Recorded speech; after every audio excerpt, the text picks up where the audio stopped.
Olá, graça e paz, 34º dia dos 40 dias de jejum e oração. Que bênção! Fica firme, o melhor está por vir, tá bom? A gente vai falar um pouquinho sobre a obra do Espírito Santo na vida do homem. E alguns pontos bem importantes que talvez você não conhecesse, né? Ou não se lembrava, precisa ser dito aqui hoje para te motivar a entregar a sua vida, né, e deixar o Espírito Santo dirigir de vez a tua vida, as tuas ações, o teu futuro, porque Deus tem o melhor para a tua vida. É o Espírito Santo quem convence o homem da justiça, do juízo e do pecado. Isso está lá em João, capítulo 16, verso 8. Olha que interessante.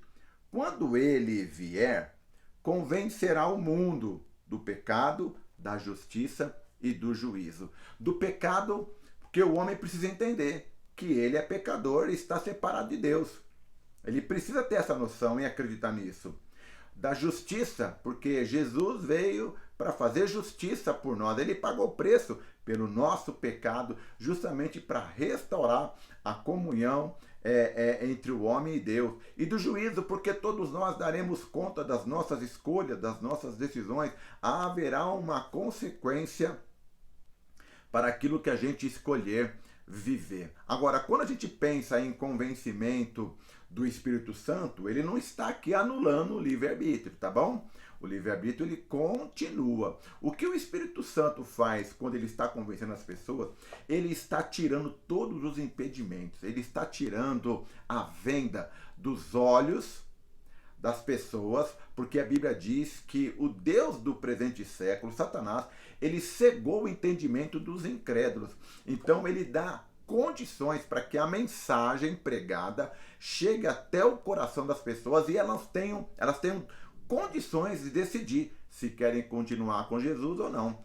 Tem gente que mesmo convencido pelo Espírito Santo, mesmo entendendo a mensagem, eles rejeitam a mensagem de Jesus Cristo e da salvação. Aí cada um vai dar conta das suas escolhas. Tá certo? Então esse é o primeiro papel do Espírito Santo nessa relação com o homem. Ele convence as pessoas da justiça, do juízo e do pecado. Não somente no momento da conversão, mas isso no decorrer da nossa vida cristã, ele sempre vai ensinando e falando ao nosso coração sobre coisas que nós devemos fazer. A segunda coisa é a regeneração. Quando você decide entregar sua vida para Jesus, é o Espírito Santo quem opera esse novo nascimento. É ele quem gera a vida. Olha só o que Jesus falou para o Nicodemos. Quando Nicodemos foi procurá-lo à noite, né, para tirar algumas dúvidas com relação à teologia de Jesus, Jesus falou para o Nicodemos: olha, você precisa nascer de novo, Nicodemos. Mas como assim nascer de novo? E aí Jesus explica no capítulo 3 de João, no verso 6, o seguinte: Nicodemos, o que nasce da carne é carne, mas o que nasce do Espírito é Espírito. E é interessante as palavras daqui, Espírito, o que nasce do Espírito com letra maiúscula é Espírito. Né? Essa geração de vida vinda do próprio Deus através do Espírito Santo e do sacrifício de Jesus. A gente vê a Trindade aqui trabalhando junta na regeneração da pessoa. Isso é um ato, uma decisão, né? É um momento único na sua vida, esse processo. Você nasce de novo uma só vez, não precisa nascer de novo todos os dias, você não precisa entregar a vida para Jesus todos os dias, uma vez só é suficiente. E a gente vê que é a partir desse momento que começa então um processo na nossa vida. E aí vem a terceira, né, a atuação do Espírito Santo na nossa vida.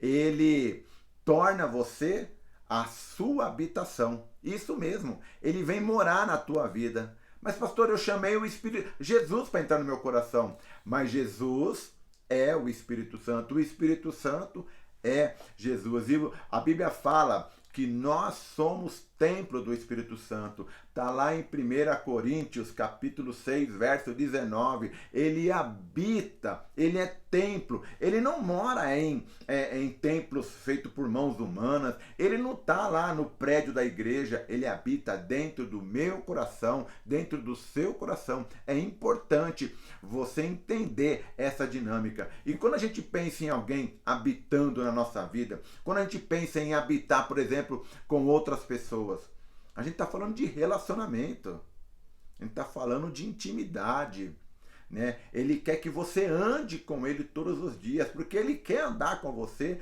todos os dias.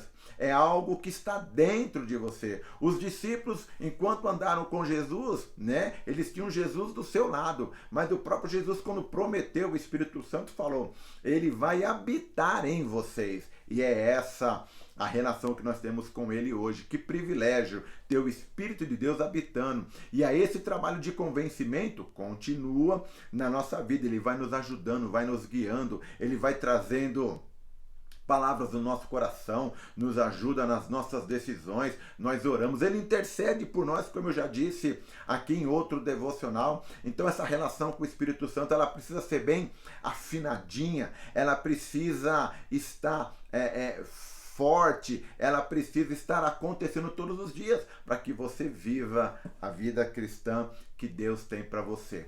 Outra coisa interessante quando a gente pensa nessa relação com o Espírito Santo é que nós fomos batizados no corpo de Cristo.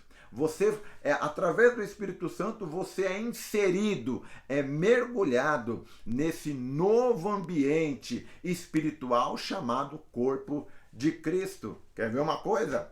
1 Coríntios capítulo 12, verso 13. Muito legal esse relato de Paulo.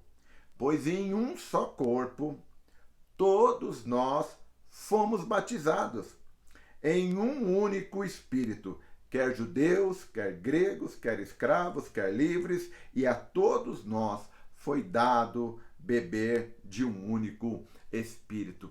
Que coisa maravilhosa! Nós somos batizados e pertencemos ao mesmo corpo, ao corpo de Cristo. Então, nós fomos batizados pelo Espírito Santo. É Ele quem nos leva a viver essa realidade. E tem mais, né? É tão legal tudo que a gente está aprendendo aqui hoje, que há uma garantia. Aleluia! O Espírito Santo é o selo de Deus. Deixa eu abrir aqui enquanto a gente está conversando. Ele é o selo de Deus, é a garantia de Deus de que tudo isso é real na minha vida e na tua vida.